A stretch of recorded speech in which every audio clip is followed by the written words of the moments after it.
Hello everyone, welcome to the channel of career quest. My name is Vivek और आज हम पढ़ने वाले हैं इंडियन पॉलिटी का part 1। This is the first video of this Indian polity series and we will try कि और ज्यादा वीडियोस हम लेके आते रहे जो इम्पोर्टेंट टॉपिक्स हैं उनसे रिलेटेड। ठीक है, तो आज हम इस पार्ट 1 में पढ़ने वाले हैं कि इस पार्ट 1 में क्या क्या प्रोविजंस हैं, किसके रिलेटेड प्रोविजंस हैं, इनका सिग्निफिकेंस क्या है।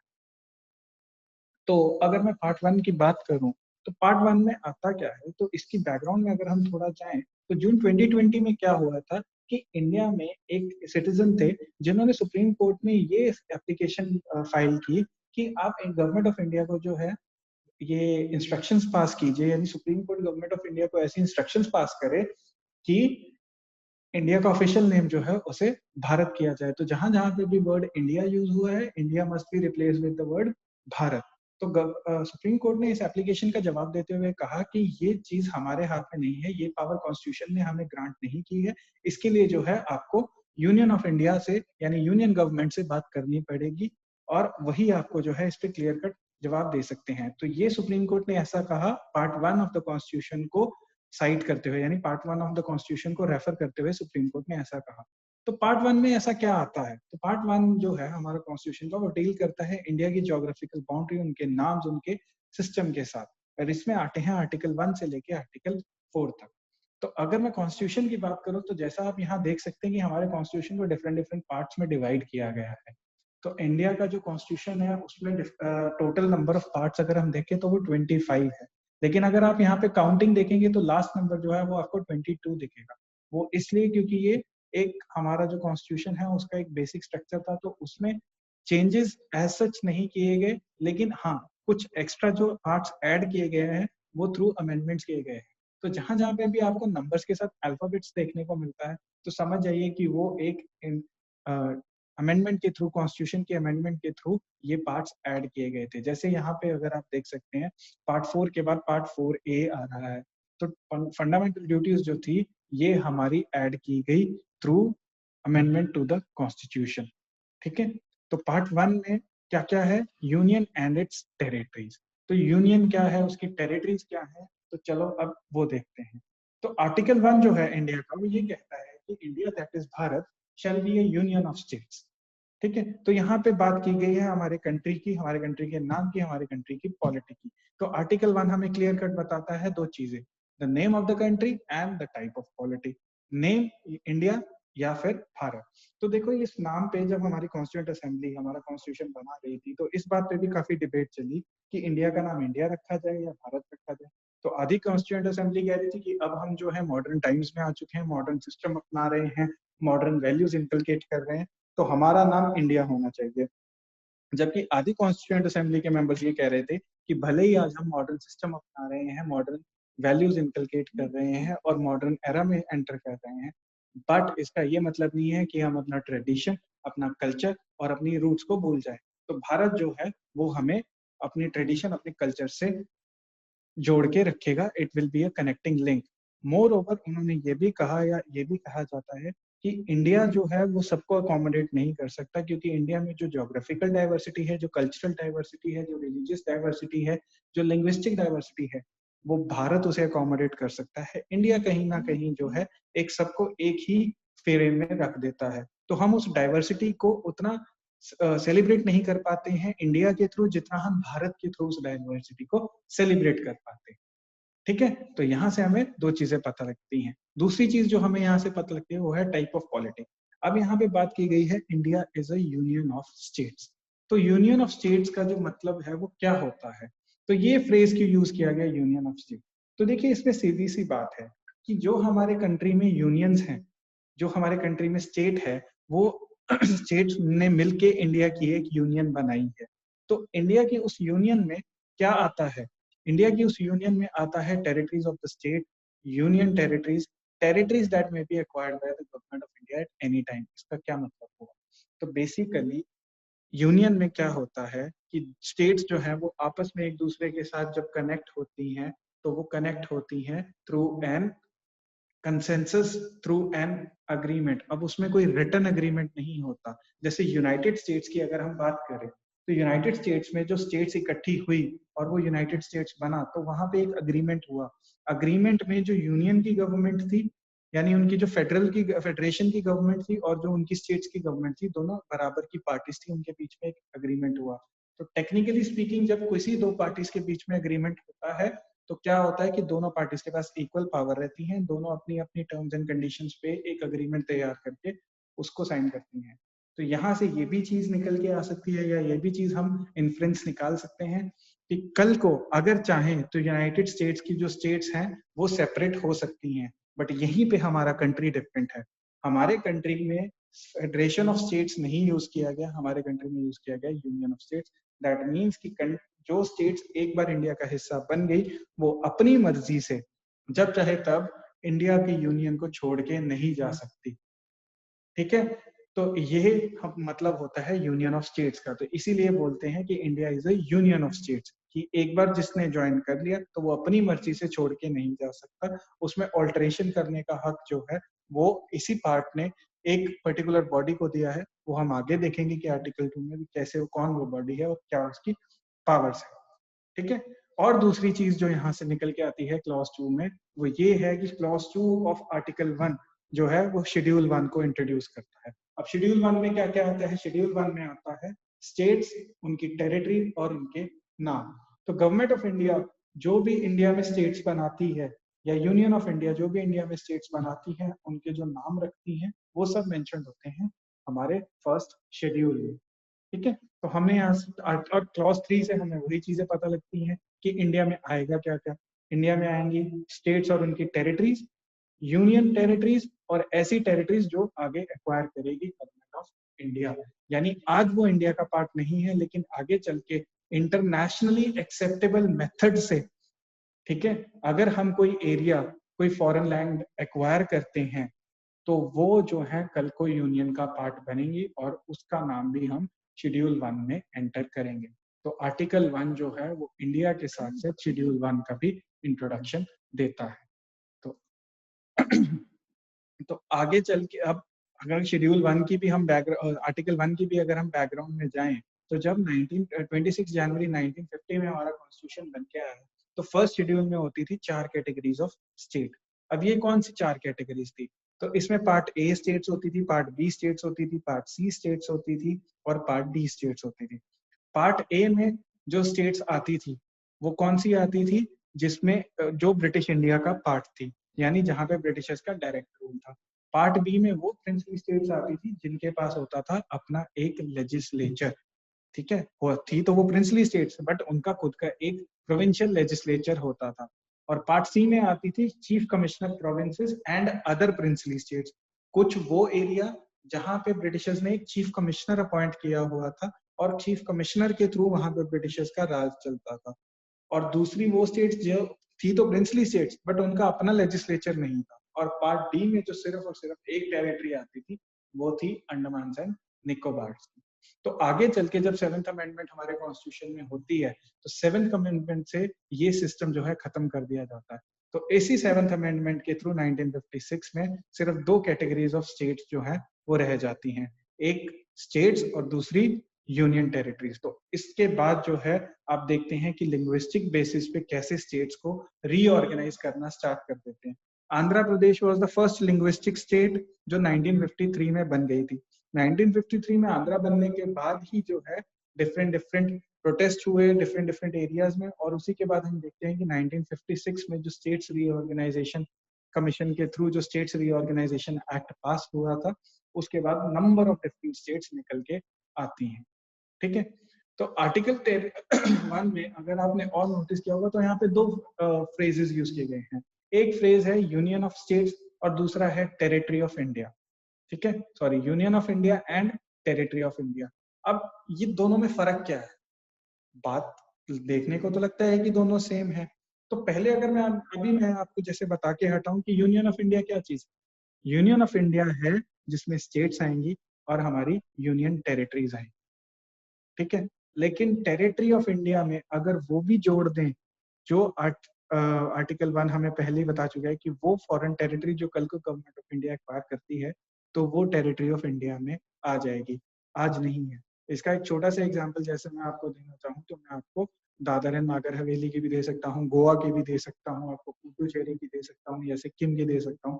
तो उसमें क्या था, ये फॉरेन कंट्रीज की टेरिटरीज थी, लेकिन आगे चल के इनको इंडिया का पार्ट बनाया गया। तो इनिशियली बिफोर ये शेड्यूल 1 में मेंशन होने से पहले, जब इंडिया का पार्ट बन चुकी थी और शेड्यूल 1 में इनका कोई नाम नहीं था, कुछ इनका मेंशन नहीं था, तब ये टेरिटरी ऑफ इंडिया का पार्ट थी, ये यूनियन ऑफ इंडिया का पार्ट नहीं थी। जैसे ही हमने इनको यूनियन ऑफ शेड्यूल 1 में इनकी एंट्री की under the category of states और under the category of union territory, तब ये यूनियन ऑफ इंडिया का पार्ट बन गई। तो यहाँ से हम ये क्वेश्चन को आंसर कर सकते हैं कि which is a wider expression. तो क्लियर कट यहाँ से पता लगता है कि territory of India is a wider expression. तो अगेन ये क्वेश्चन क्या आता है कि क्या इंडिया ने कभी कोई फॉरेन टेरिटरी एक्वायर की है? अभी जैसे मैंने आपको 4 एग्जांपल्स दी थी कि सिक्किम की है, पुडुचेरी की है। सिक्किम जो थी वो चौग्याल डायनेस्टी के अंडर थी, तो वो हमने 1975 में ऐड की। पुडुचेरी जो थी 1954 में फ्रेंच कॉलोनी थी, उसको इंडिया का पार्ट बनाया। उसके बाद हम देखते हैं कि दादर एंड नागर हवेली भी 1954 में पोर्टुगीज के थ्रू इंडिया का पार्ट बनती है। दमन एंड दीव और गोवा 1961 में जो है गोवा से हमने लिबरेट करवा के उसे इंडिया का पार्ट बनाया। तो ये फॉरेन टेरिटरीज हमने जरूर एक्वायर की थी। तो yes, Dadar and Nagar Haveli, Goa, Daman and Diu, Pondicherry and Sikkim.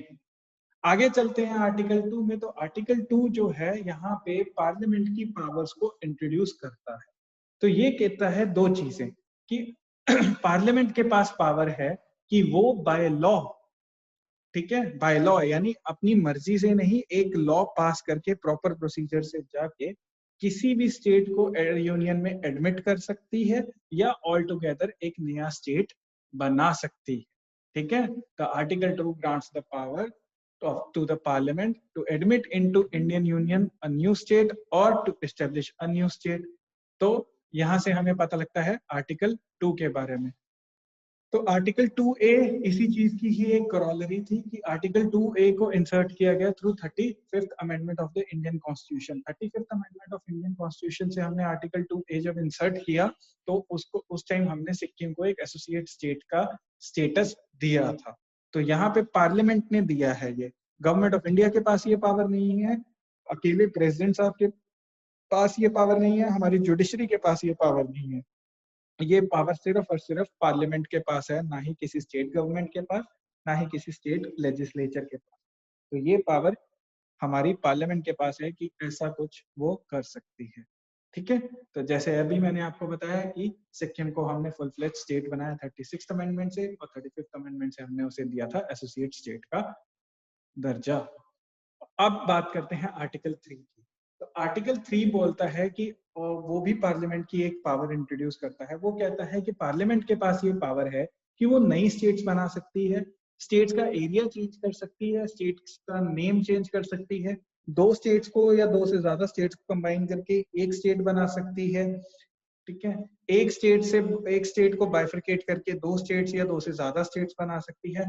मतलब इन शॉर्ट अगर मैं कहूँ, पार्लियामेंट अपनी मर्जी से कभी भी कुछ भी जो है वो कर सकती है। मतलब इंडिया का पॉलिटिकल मैप जो है वो कभी भी कैसे भी चेंज कर सकती है।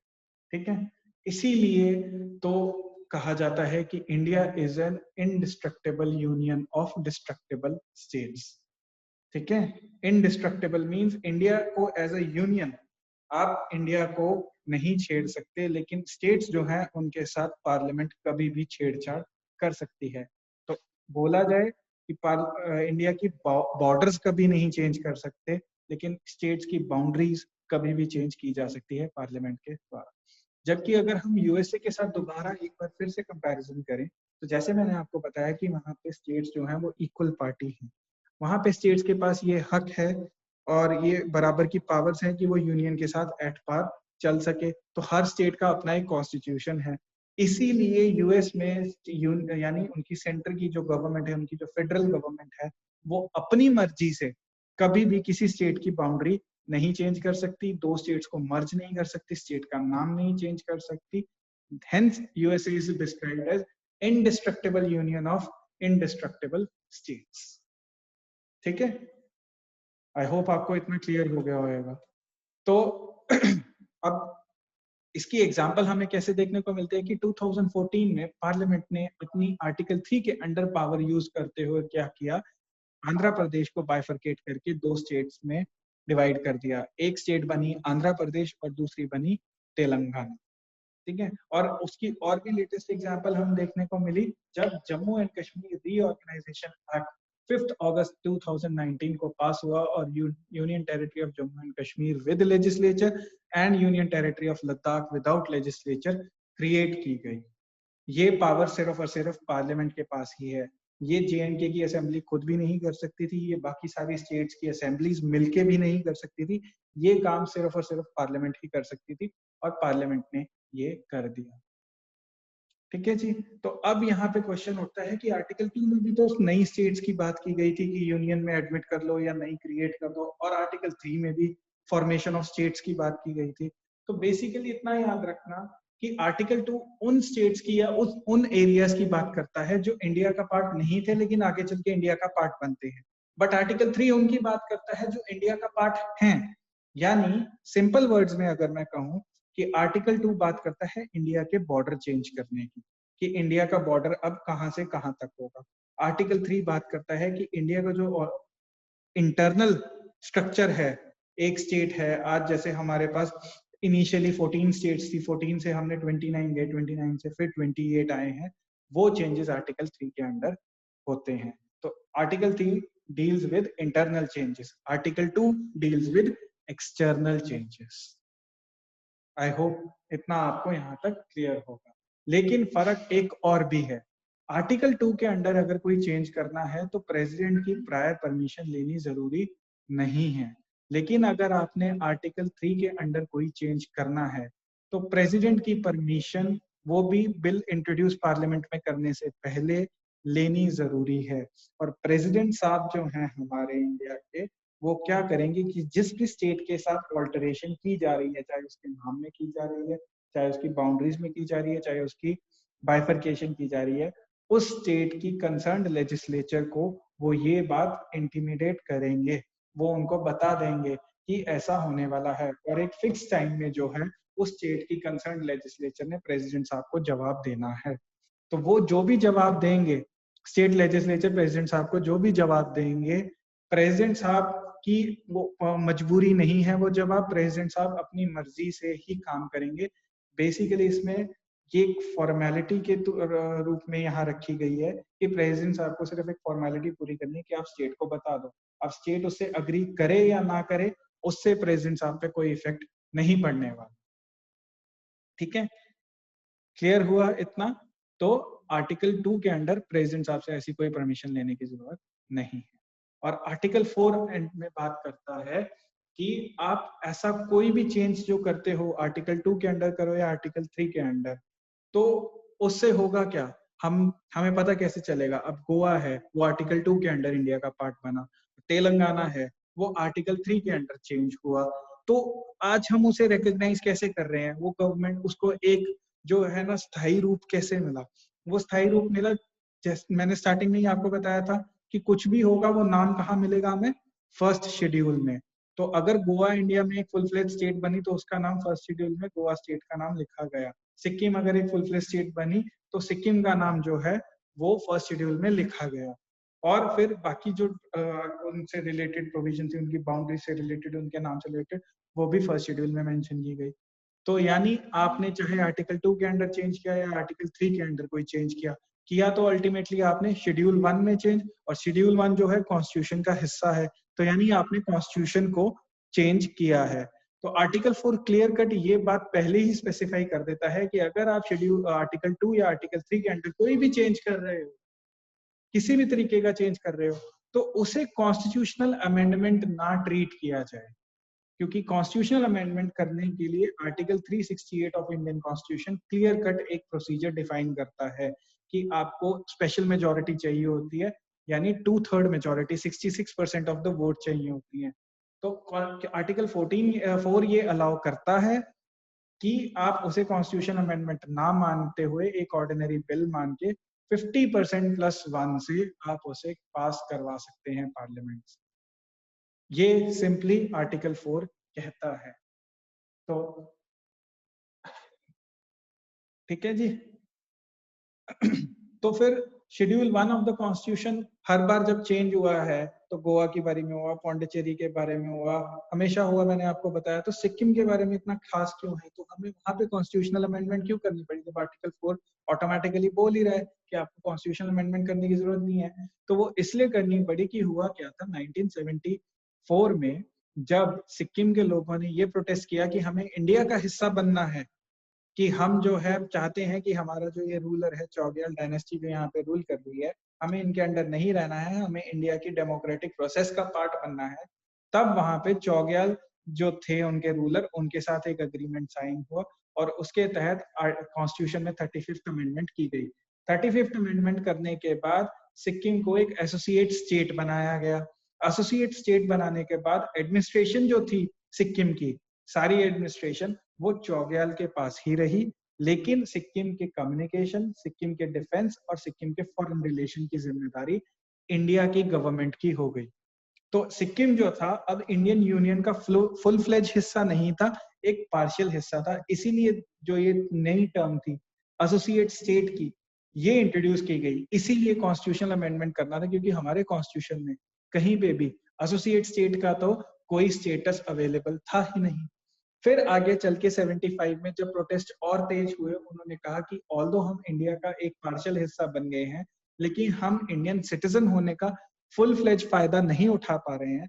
तब वहां पे गवर्नमेंट ऑफ इंडिया ने सिक्किम को टोटली इंडिया के साथ मर्ज करने के लिए 36th अमेंडमेंट पास की, जिसके तहत 35th अमेंडमेंट को नल एंड वॉइड डिक्लेयर किया गया। सिक्किम का जो एसोसिएट स्टेट का स्टेटस था उसे कैंसिल करके सिक्किम को एक फुल फ्लेज स्टेट बनाया गया। उसे एक लेजिस्लेटिव असेंबली दी गई, उसे राज्यसभा में सीटें दी गई, उसे लोकसभा में सीट दी गई। तो इसीलिए ये कॉन्स्टिट्यूशनल अमेंडमेंट करनी पड़ी। ठीक है जी। तो याद रखिएगा 35 और 36 अमेंडमेंट जो हमारे कॉन्स्टिट्यूशन में है वो सिक्किम से रिलेटेड है। तो अब यहां से सवाल ये उठा कि अब तो हमने चीजें करनी थी ऐड, तो आपने कॉन्स्टिट्यूशन अमेंडमेंट करने की जरूरत नहीं है। लेकिन अगर आपने इंडिया की बाउंड्री में से या टेरिटरी ऑफ इंडिया में से कोई एरिया सब्ट्रैक्ट करना है, तो क्या वो भी पार्लियामेंट ऑर्डिनरी तरीके से कर सकती है? क्या वो भी आर्टिकल 4 के अंडर या आर्टिकल 4 के एम्बिट में आएगी? तो ये सवाल उठा।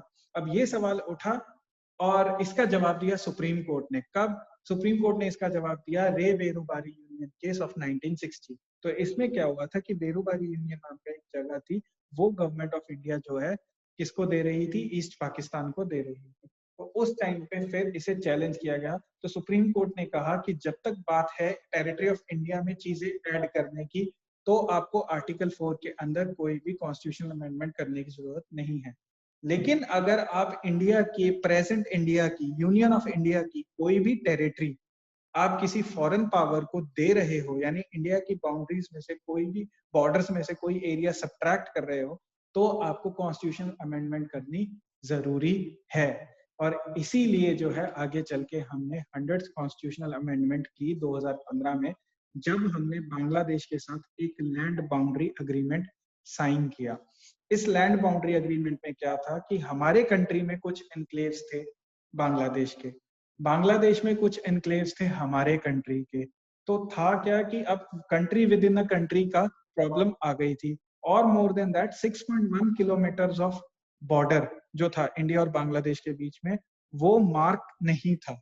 वहां पे बहुत सारे जो कंफ्यूजन है वो क्रिएट हो रखी थी। तो उसी चीज को सेटल करने के लिए अब क्योंकि हमारे यहाँ से जो है टेरिटरी बांग्लादेश को दी जा रही है, तो हमें ये 100th कॉन्स्टिट्यूशनल अमेंडमेंट करनी पड़ी। तो अगर हम देखें तो इस अमेंडमेंट में हुआ क्या, तो 111 एनक्लेव्स जो थे वो हमने बांग्लादेश को दे दिए और बदले में बांग्लादेश ने हमें 51 एनक्लेव्स ट्रांसफर कर दिए। उसके अलावा ये जो 6.1 किलोमीटर ऑफ बाउंड्री थी, जो अनमार्क्ड बाउंड्री थी, उसको भी हमने फाइनली सेटल कर लिया। तो इस 100th कॉन्स्टिट्यूशनल अमेंडमेंट को पार्लियामेंट ने ओके किया और इससे से हमारा जो बांग्लादेश के साथ बाउंड्री इशू चल रहा था इतने सालों से, वो फाइनली सेटल हो जाता है। अब ऐसा करते हुए हमने 4 स्टेट्स के साथ की छेड़छाड़। कौन कौन सी 4 स्टेट्स? ये वही 4 स्टेट्स हैं जो बांग्लादेश के साथ अपना बॉर्डर शेयर करती हैं, असम, वेस्ट बंगाल, मेघालय और त्रिपुरा। तो इसीलिए याद रखिएगा कि जब तक हम यानी पार्लियामेंट यूनियन ऑफ इंडिया में कोई भी चीज ऐड कर रही है, कॉन्स्टिट्यूशनल अमेंडमेंट की रिक्वायरमेंट नहीं है, क्योंकि उन्हें प्रोटेक्शन मिलती है या उन्हें एक वेवर मिलता है आर्टिकल 4 के अंडर। लेकिन जैसे ही उन्हें कोई भी टेरिटरी किसी फॉरेन कंट्री को देनी है, तब उन्हें जो है कॉन्स्टिट्यूशनल अमेंडमेंट करनी पड़ेगी। आई होप आपको यहाँ पे जो है हमारा पार्ट 1 क्लियर हो गया होगा। एंड अगर आपको किसी भी तरीके का कोई भी डाउट है, प्लीज नीचे कमेंट बॉक्स में टाइप कर दीजिए। We will answer you your each and every query. Thank you for watching and stay tuned. Please like and subscribe to our channel.